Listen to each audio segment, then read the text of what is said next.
জঙ্গি তৎপরতা নিয়ে বিএনপি নেতারা বিভিন্ন সময় বিভিন্ন বক্তব্য দিলেও সিলেটে সফল অভিযানের জন্য আইনশৃঙ্খলা বাহিনীকে অভিনন্দন জানিয়েছেন দলের চেয়ারপারসন বেগম খালেদা জিয়া।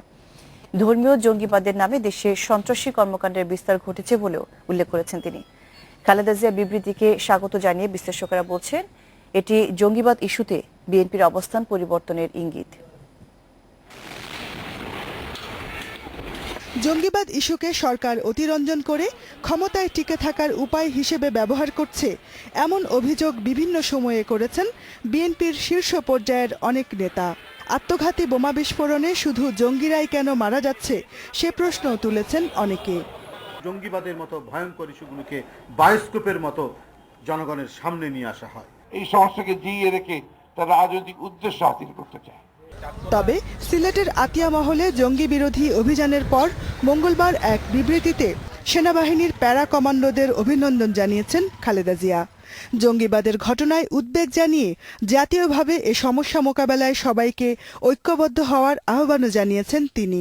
বিবৃতিতে বলা হয়, কেবল দমন অভিযান চালিয়ে সমাজ থেকে জঙ্গিবাদের শেকড় পুরোপুরি উচ্ছেদ করা সম্ভব নয়। বিএনপি নেতারা বলছেন, জঙ্গিবাদ নিয়ে এর আগে যে যাই বলুক, খালেদা জিয়ার বিবৃতিই এই ইস্যুতে দলের চূড়ান্ত অবস্থান।